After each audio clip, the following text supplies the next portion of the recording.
It's Wellness Wednesdays. It's Wellness Wednesdays. And this is going to be a quicker Wellness Wednesday because it's Tuesday when I'm recording it and I'm running way behind. So I want to talk about actually answering questions because this is something I've seen come up, and this is not a character flaw. This is a behavioral thing that is usually taught by families, which if someone asks you a question, then your inner Admiral Akbar kicks off, it's a trap, and you start mind reading, anticipating needs and all this stuff, and it can really get you into trouble. Notably, being surrounded by not great people. So if you like this kind of content, help support this channel, become a monthly patron, patreon.com/LeannaK. For people who watch every day, I'm just letting you know next Tuesday, not Wednesday, next Tuesday will be Year of the Game nominees. For people who don't know, Year of the Game is our goofy year-end thing where on our Discord server, we vote for stuff, and then I present the next week. So it'll be Christmas Eve this year. It was really fun last year. What Year of the Game, sort of like our game of the year, is the game that most encapsulated the weird bullshit that happens in gaming discourse, right? There are many contenders this year. So getting back to the topic, if you want to vote, now's a good time to become a patron or drop a donation on Coffee. I'll put out a new link tomorrow, so you have time to get in and vote. So a new Discord link via Coffee and Patreon. So getting back to actually answering questions. If you don't answer questions, you seem like either you don't trust the person or you're trying to pull a fast one. But that's not what I'm doing. I know. This is why I'm saying this is how you seem, right? So because of this, it's better to just answer the question or say, I'm not comfortable answering that. But most people that do this are so far down the rabbit hole of translating what the person said into what you think they actually mean that you don't even realize you're doing this. It's like somebody saying, what did you expect me to take from that? And the person will say, I know it's wrong. It's like, you expected me to take, I know it's wrong. No, skipping a step. Right. And what sometimes that does, what I find that does, is people are missing the opportunity to actually explain what was going on in their minds, what their intent was, what their perspective was, because they think it's a trick question or they think the person doesn't mean the question literally. And the thing is, if somebody's not asking the actual question, then that's on them, And this has happened to me with autistic people all the time. I will ask a question that's sort of a nicety, and they will answer exactly the question I asked. Like, for instance, do you want to come with me to this thing on Thursday? No. Will you come with me to this thing on Thursday? Yes. That kind of thing, right? They answered the question I asked. They don't want to go. They'll go with me if I need them to go, right? Right? And that, if you need clarity in the question, that's cool. But I have had people just sit there and say nothing. And it is the most awkward thing in the world. If you don't trust the person that you are talking to, why are you talking to them? And if it's because I'm forced to, okay, if that's the message you intend to send, cool. But people are not necessarily going to want to continue contact with somebody who it feels like they're pulling teeth, if that makes sense. So, but this is where the fear kicks in, right? And then they think, well, this is a trap. It's a trap. Inner Admiral Akbar. And this can be not just questions. I think I'm going to call this video Your Inner Admiral Akbar now. This cannot be questions. This can be anything where you don't think the person means it literally. And here's the thing. You train people how to treat you as an adult. So if you're accepting this, then you are training them to continue to come at you with amorphous, confusing, what am I supposed to do here things. Instead of saying, can you say that a different way? Or I'm not sure how to answer that. And I tend to get people saying, but in the past that, yeah, it's probably true. But if that was a bad experience in the past, why are you replicating it in the present? You know, that isn't healthy.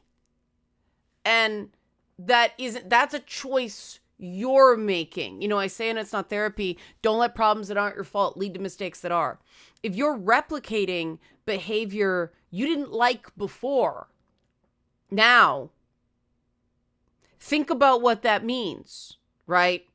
And a lot of people are really losing it because of, well, lately US politics and starting to revert into patterns that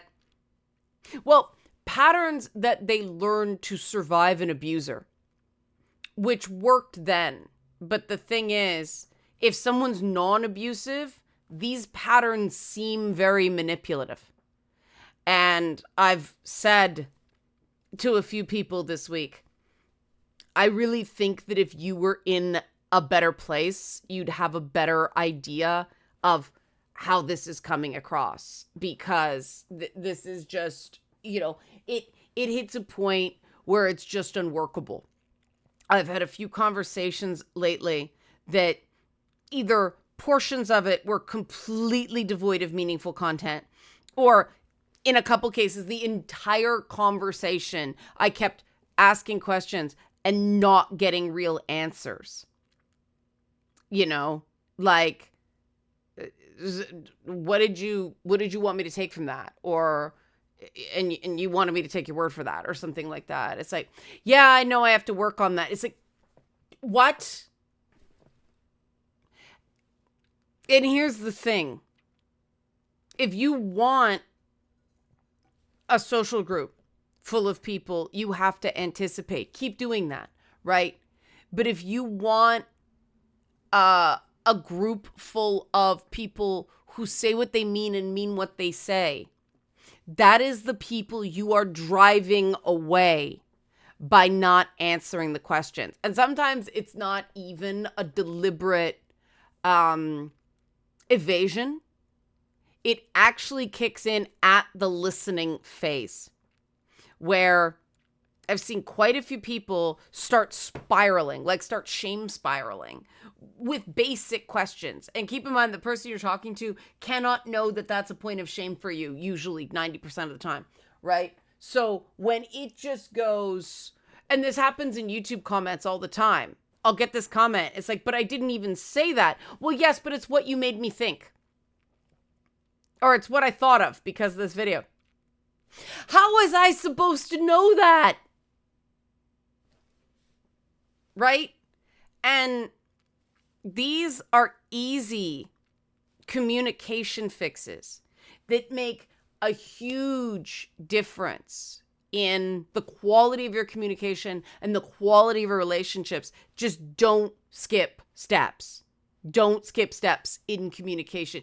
It is so very useful, because instead of, you know, because a lot of people stress about finding this universal message that'll work for everything. No such thing, right? The only thing you can do is really listen to what the person is saying, communicate intents, display understanding, like something simple of, oh, that sucked, or, well, that must be frustrating, or, I know you're going through a bad time. And, the most important question, not to dodge. I have had to end relationships because people did this. And then the ones I didn't have to end, they were near misses. Because I'll say to them, okay, what do you want to do? Well, you clearly want this.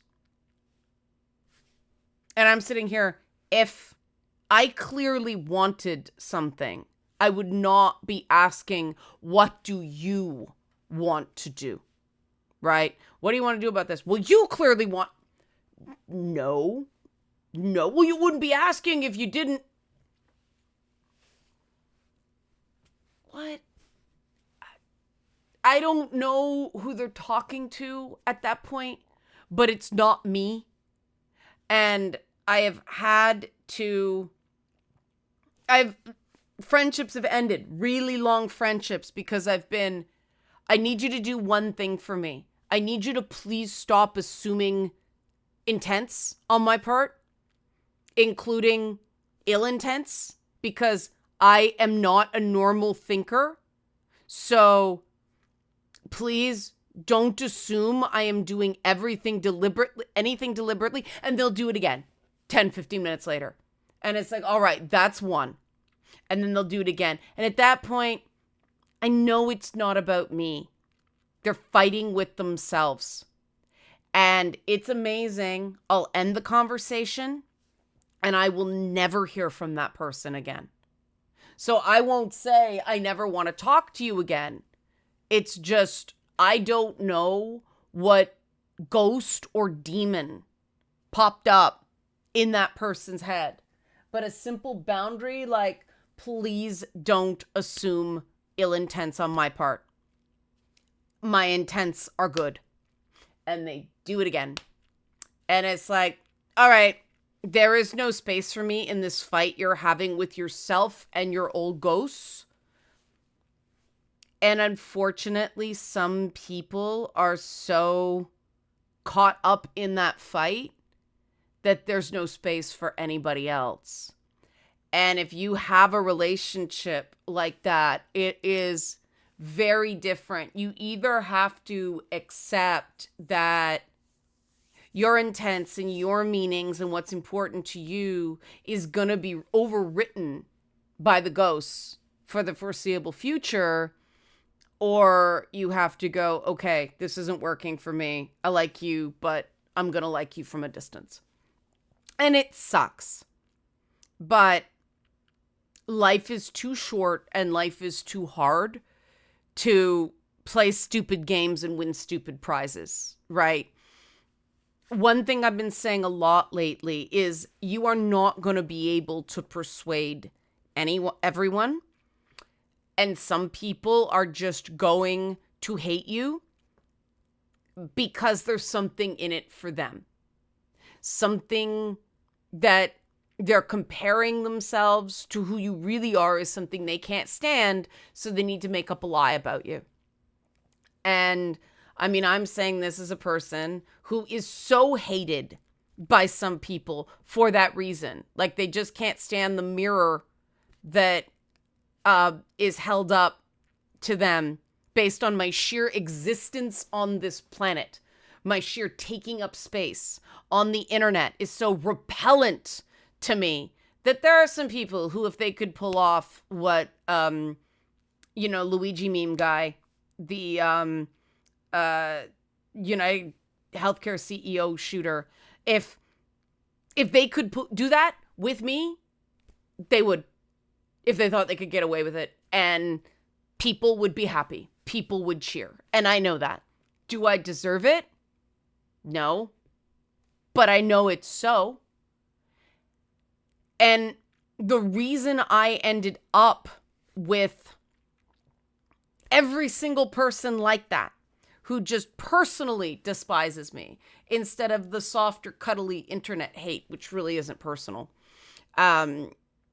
is because I too often just let people just translate. I tried to let them have it their way. Like, okay, we'll have it your way. Okay, I'll try to appeal to the way you want to talk. And then they took things I said and twisted them. And they showed people the thing I said, of course, separated from the rest of the conversation. This means this. And even though it didn't say that, the other person believed them. And then the other person believed them. And I think the people just believed them because they wouldn't shut up about it. And eventually, you know, people start getting far enough away from it that they say, I don't want any part of this. You see, she's ruining my life. Like, do you see how the translations never, ever stop? The minute you start going, well, they said this, but they mean this. They said this. They clearly implied that. That way lies madness. If you think somebody's like that, limit contact. Period. End of story. If you don't think someone's like that, but you're not sure they might be, you're self-gaslighting. And it's a path to misery. You gotta be able to trust people at some point. And you know, trust takes time. Trust, not time. Trust requires time to put in the work to slowly build up trust, right? Like, people should be giving some, listening to the things you like that they might not necessarily like, making an effort to learn about some of the things you like little bits of effort that indicates, you know, you can trust them. Not love bombing, right? That's different. But, and what's the difference? Well, when it's not a love bomb, people will disagree a little. People will say, I don't really know that, or don't really like that. With love bombing, it's, we are the same and you are amazing, right? You don't want that. You want somebody who somebody who will give you their honest opinion even when they disagree with you. In a way that your opinion's valid, my opinion's valid, even though I don't agree. There are some things that, like, do you like strawberry ice cream? There's no right or wrong answer to that. It's just, do you like it? And it's amazing, even that question, people will hedge at. I mean, to me, it totally depends on the quality of strawberry ice cream, right? Tastes like sugar and whatever the fuck that is, no good. The ones that smell a little bit like stanky, bleh. I don't know what they do to that strawberry ice cream. That's usually the cheaper stuff. But, like, the good, like, high quality that actually tastes like strawberry, if I could eat it, that's good. And that's the problem. I like strawberries. And so strawberry ice cream, I die later, right? Like, but somebody may disagree with me and go, no, that stuff I buy for, like, really, really cheap. I like it. Fine. You know? There's no wrong answer there. And not every question is a test. Some questions are just to get to know you or to get to know the situation. And if you are acting cagey in those moments, you're actually damaging trust unnecessarily. Just answer the question. Well, what if okay. If you answer the question and they jump all over you, end the conversation if you want. But don't assume the thing that hasn't happened yet. You know? Because, okay, if they jump all over you, that's on them. It's not that you necessarily did anything wrong. If it's like, what's your favorite color? And you go blue. Ooh, how do you like blue? Why do you like blue? I actually don't have a favorite color because then I feel like the other colors feel left out. There's colors I wear a lot more because they're more socially acceptable on me. But just because I don't wear a ton of yellow doesn't mean I don't quite like yellow. I mean, for me, every color has a note. Like it has a sound associated with it. So it's like, what's your favorite sound? We never ask what's your favorite sound, but to me it's like all colors have sounds, and so all sounds are useful because you put them together and make music. And then there's a rainbow and it's the PlayStation startup sound. Like that's what the PlayStation startup sound sounds like to me. It's the sound of a rainbow. So it's a perfect sound. It's like they must have worked on that because it is but the other one that's great is, the Sega startup sound. Dun, dun, dun. Like, they workshop those things. Wow, is this a derail? But this is the thing. Like, people are going to think I am strange. And other people are going to think I am cool. And some people are going to think both, right? So the people who think I'm unpleasantly strange, not my people, bye. When we were watching Ernest Saves Christmas over last weekend, I said something about, when I was a kid, we were talking about chewing, because I used to chew through the jelly bracelets, because I was a nervous chewer as a kid. And somebody said they chewed the erasers. They didn't get the taste out of their mouth until the 9th grade. And I said, erasers, I just chronically erased and sorted by color. And because, the little character erasers where it was blue and then it was white and then it was pink, right? And you sort by color. And someone said, I did that to alleviate boredom. And I'm like, oh, thank God. Because I didn't realize how truly strange that was until I wrote it out, right?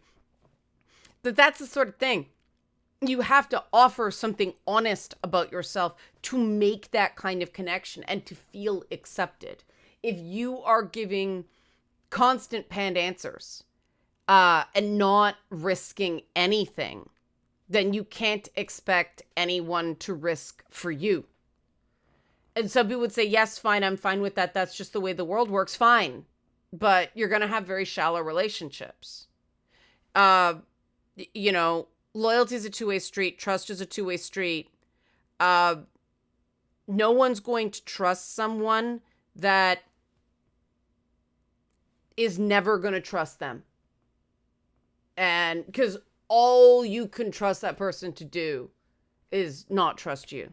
Which, when someone doesn't trust you, they will do things like behind your back, and they will, the thing is, I've had people do things behind my back knowing it's me, and then it gets back to me, and I said, did you, that was going to get back to me, yeah, I knew it was going to get back to you.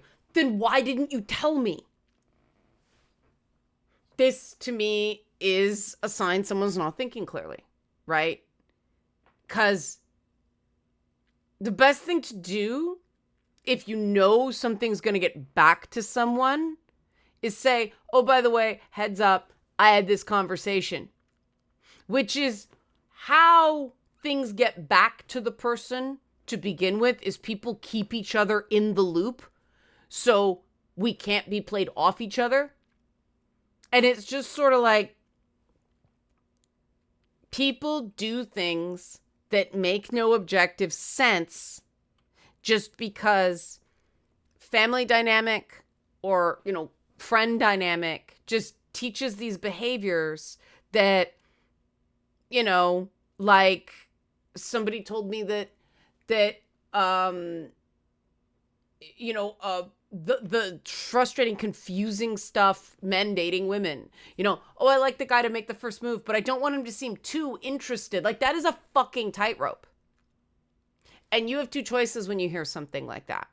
One, I'm not interested in a woman who expects that, because that is just too narrow. Or, that's what women want. I can't do that. All women do not want the same thing. I repeat, all women do not want the same thing, because women, subcategory of people. Do all men want the same thing? See, there's an example of if most women think they themselves are not terribly attractive, because life is cruel to women that way. And so guys want women to believe, well, I don't necessarily like the traditionally attractive thing. But then they hear one shitbag on the internet say, I want men to do this, and they're like, well, that's what women want. You can't have it both ways. You can't. And when you are making those generalizations, when you are assuming that, you know, every woman who talks to you is like your mother, or every man who talks to you is like your father, you are basically telegraphing to someone that you don't think they're an individual. And it's probably not intentional, but think about it, right?